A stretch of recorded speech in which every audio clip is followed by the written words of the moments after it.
well done.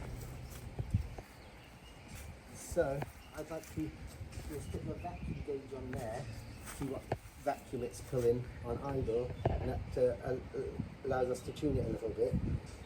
And it's got sight glasses, which are really good, because that means that we don't have to take the screws out to see how the float level is. Okay.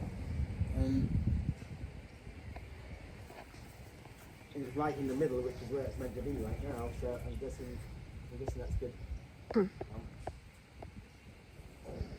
Yeah, it sounded good on idle. Hey, so I'm here with my buddy Rick, and he's brought over his big block airboat here. And this carburetor was put on after the engine was all dynoed and everything, so it's basically a new carburetor. So we basically want to make sure it's set up pretty good. And if you've watched my videos, I mean, I don't profess to be an expert at anything, but I can give you the basics on the carburetor. Now, obviously, we've had it idling and stuff, and this has got sight glasses in it, and so we don't need to take those screws out. And you obviously want the fuel level to be about halfway in your sight glasses. So that's one of the first things you want to check when you're tuning the carburetor, because if your float level's not correct, if it's too high, you're going to be flooding your engine. It's going to be running really rich and giving you a force, force reading. So first thing you want to do is get your float levels right, and you do that by adjusting these here. You loosen this screw here, and you will adjust this nut up or down to raise or lower your float level until your float level is correct. Now, in the book they say to do this without the engine running, but most people do it with it running, because otherwise you have to keep starting the engine. But you'll put a cloth around here, and you'll just do it real gently, so it'll only seep out of here, the fuel, and you'll adjust it until your float levels is level here. And then if it's a new carburetor, on this one it's a double pumper, so it has 4 idle jets. Now you want to screw them all the way in until they're just about seated, and then turn them out 1.5 turns. So that gives you your starting point. Now a good thing to do is connect a vacuum gauge to your main manifold vacuum, which is there. So I've got a vacuum gauge here, which I'm going to connect in a minute. And what you're going to try and achieve, well actually before you do that, start the engine, hopefully it'll run. And you're going to adjust your idle to basically the lowest idle you can get with it running smoothly. And then you're going to look at your vacuum gauge, and you're going to determine what the vacuum reading is. Now on a standard engine, you're going to have a really high vacuum reading, like 18 or something. But if it's a high performance engine which has a cam in it, I mean, that could be anything down to a Lopi 5 inches of vacuum stuff, which makes it quite difficult to tune the carburetor when you've got a high lift cam. But if it's got a moderate cam in it, we should expect to see a vacuum reading of maybe 14, 15. And what we're going to do is we're going to adjust these idle mixture screws just a little bit at a time to obtain our highest vacuum reading on the vacuum gauge, because that has been determined to be your optimum running efficiency. So another thing that people forget is they often think by adjusting these idle mixer screws, it actually changes how lean or rich your car runs, or in this case an airboat runs, at different throttle settings. Whereas really these only apply to the idle. What makes a carburetor makes your engine run rich or lean is the size of the jets inside the primary and the secondary metering blocks, which are these on the end of the float boxes. So obviously if your car's pre-ignition and stuff, and you've obviously set your timing right, because if your timing is too far advanced, it'll also pre-ignition. But this was actually set up on a dyno, and so they got their optimum horsepower on the dyno. Now I see it has got a vacuum advance here, and there's no pipe connected to it, so I don't know if they've disabled the vacuum advance on the distributor, but as you can see, that's got a vacuum advance there, and you really always want that to be connected. So an engine will never run great with the vacuum advance disconnected. So I'll have to talk to Rick about that and find out if he knows anything about why that's not connected there, because it may be that we have to connect a vacuum advance to that. Or it may be that on an airboat, because of the type of load it takes, maybe they just work with a mechanical advance. But if that was the case, anyway, I'll have to research that a little bit, because you know, that doesn't make any sense. That it hasn't got a vacuum line connected to that. So we'll worry about that in a minute. Anyway, that's the basics of how you should try and set up your carburetor. Oh, one more thing.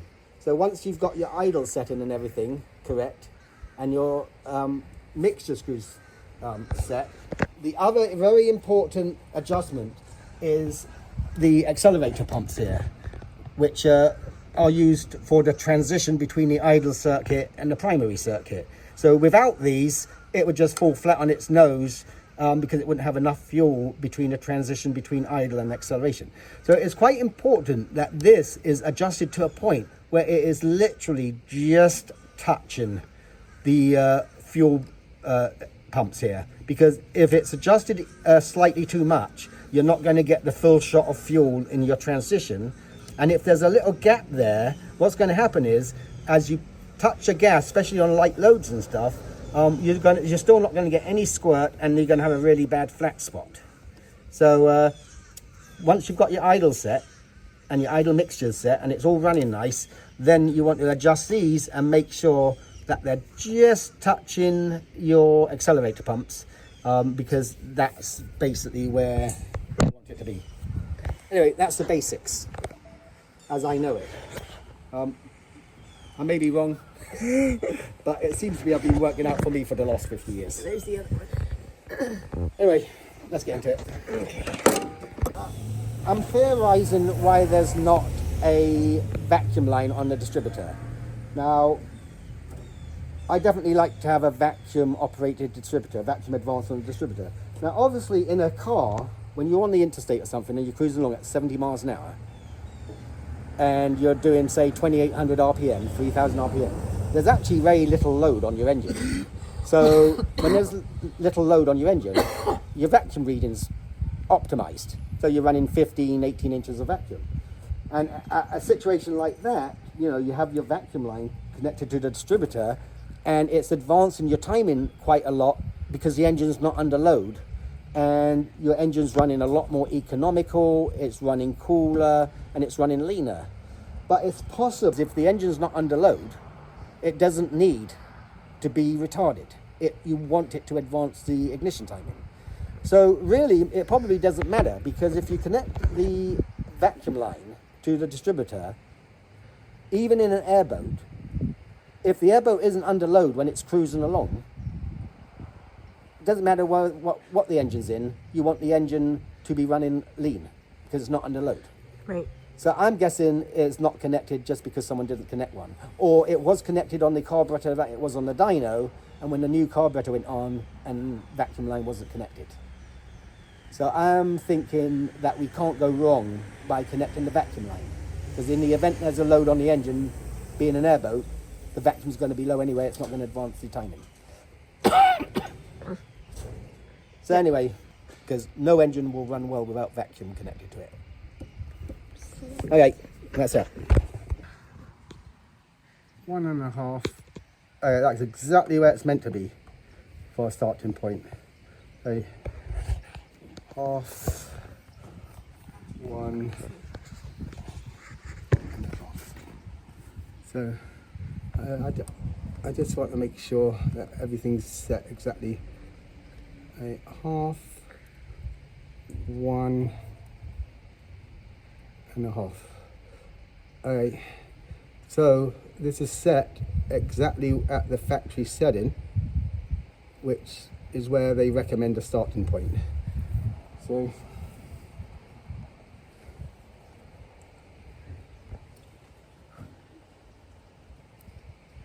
see how if you move this up a little bit, see how the accelerator pump is moving up.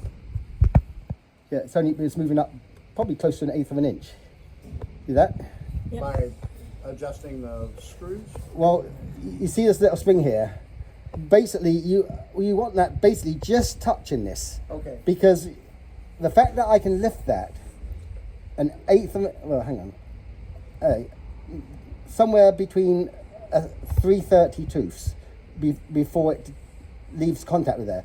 That's 3/32ths that it could be doing a squirt of juice into there. Right. Which probably isn't so critical with an airboat, but if you had a race car, a drag car, you want that to be optimized. So you're losing 3/32ths of accelerator pump. So, you know, we probably want to adjust that up a little bit, and I'm guessing it's maybe the same on the other side. But yeah, that's something that we'll worry about at another time. Okay, so it looks like we know that our float levels are correct, and our jets are set at the factory setting. So basically we're going to start it, we're going to let it warm up, we're going to adjust the idle to the lowest idle we can get. Although I'm wondering, before we start any of this, well, on idle, well, see, the idle is going to affect the distributor setting tremendously. Yeah. Because that's when your vacuum's at its highest, it's on idle. Although I think when you adjust the carburetor, you do actually... Well, I guess we should hook up the vacuum if we're going to have a vacuum. Yeah, we technically should connect the vacuum when we initially start tuning up, because what's going to happen is we'll adjust the carburetor. The minute we connect the vacuum to that, your engine RPM is going to raise dramatically. Yeah, so let's go get some vacuum line. Yeah, so, well, I've got... Some up here. You want me to hand it to you? No, that's fine. Okay. I need to go and... They would have set your timing. I don't know where the timing mark, how they do the timing on this. But, you know, they would have set the timing at maximum mechanical advance. Mm-hmm. So mechanical advance usually comes in at about 1750 to 2800 RPM. So what they do on a dyno is they'll put the car at, you know, 2000, 2800 RPM, and they'll adjust the timing and to your maximum timing, which on this would be about 32 advanced, because, you know, they don't want to burn up the pistons. Yeah, I don't know how they do that. And then they clamp it down. It's got the timing little tooth thing on the harmonic bouncer on the front. Yeah. I don't see a mark So though. hopefully.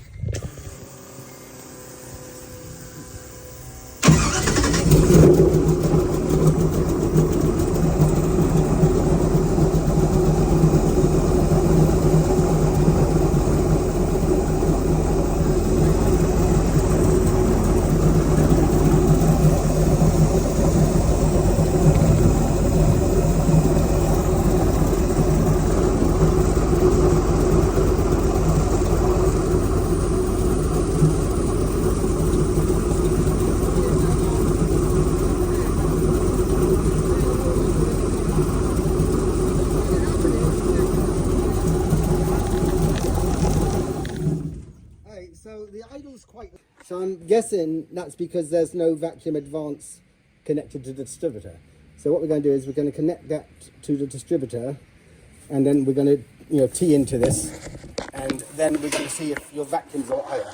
Okay. Okay, so you said it's sitting at 10 right now? Yeah. Okay. Did you record that? I didn't get to see the gauge, but... So is it recording? Yep. Okay, so I've determined it definitely does need a vacuum gauge, vacuum line to the distributor, because obviously if the engine's not under load, whenever you're driving a boat, you don't want the ignition too retarded. So you want it to just respond just like you would if you were doing a car. Because if it becomes under load, there's going to be no vacuum anyway, and so your engine's going to be protected. Now we just set it on idle, and we're only running about 10 inches of vacuum, which by the sound of it, it doesn't sound like it's got a real big cam in it. So I'm guessing that's because technically it's far too retarded on idle, because the vacuum advance isn't connected. So I am guessing that when we connect this vacuum advance in here, we're going to see a much higher vacuum reading.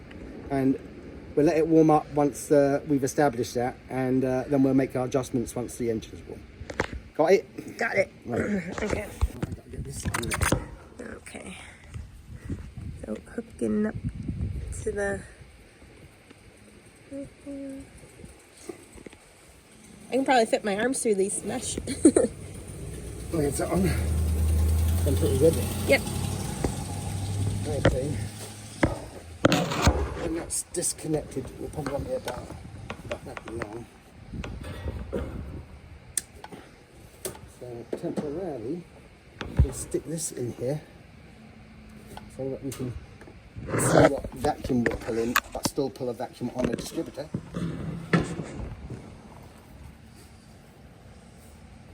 And I'm hoping to see about 15 inches of vacuum.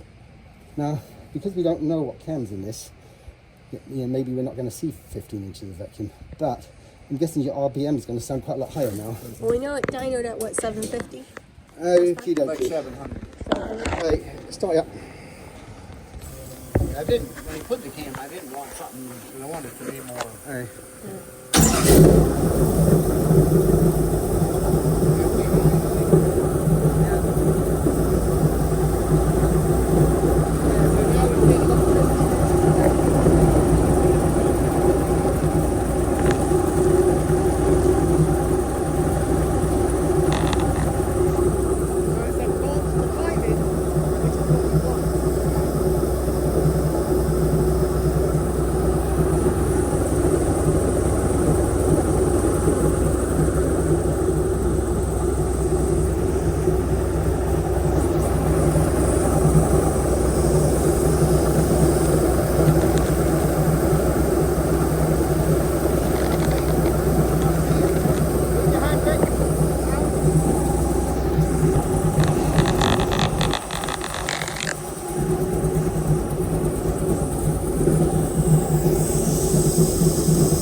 This has come down, that's okay.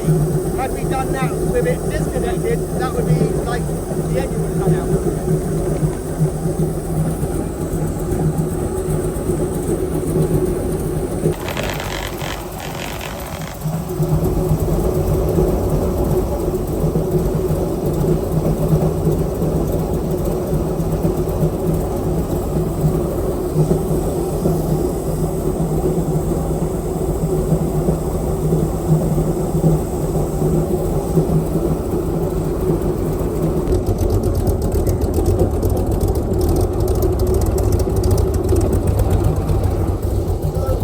So what we're trying to do now, we're just warming up the engine to normal operating temperature, and then we're going to adjust the mixture screws to get our optimum vacuum reading. But it sounds like it's running pretty smooth, and I think it's got a decent cam in it, so on a low idle we're probably not going to improve too much on 11 or 12 inches of vacuum.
That didn't improve it at all. I think we're pretty much there.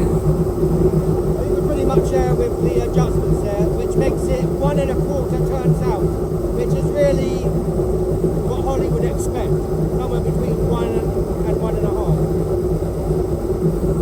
So, because it's got a cam in it, you have to determine how low you want the idle, because obviously the lower you have the idle when you've got a cam, the rougher it's going to run. But it seems like 750 RPM, which seems pretty good. Yeah, 750 right there. Yeah. Did you turn it off? Yeah. Okay. Because we've actually backed out the gauge, the idle mixer screw a little bit. I think we still going to need to adjust these a little bit. Start it up and give it a little bit of gas and just see how the transition is between idle. See if it's very smooth.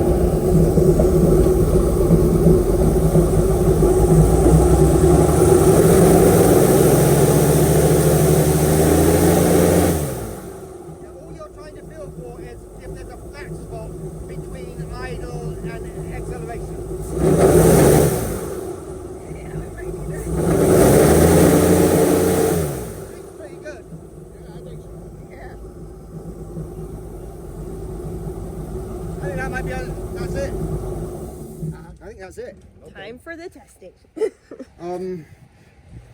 Yeah, it sounded good. It's a little intense revving it up.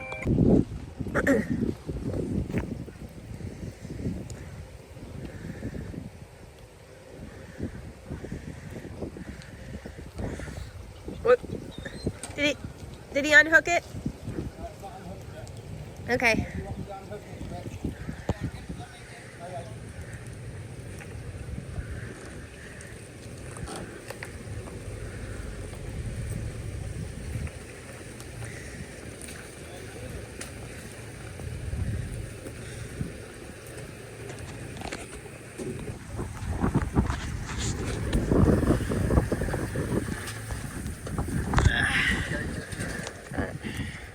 At least got my hand on it.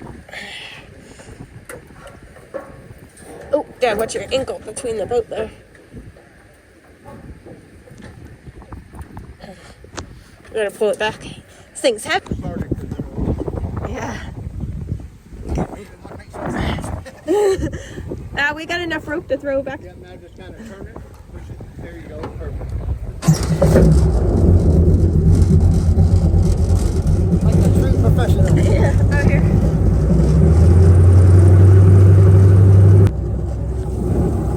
You excited, Rick? Don't lose your glasses. Dad, I'm good. Yeah, I think you need some footholds. Not having you fly out.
was a lot of fun.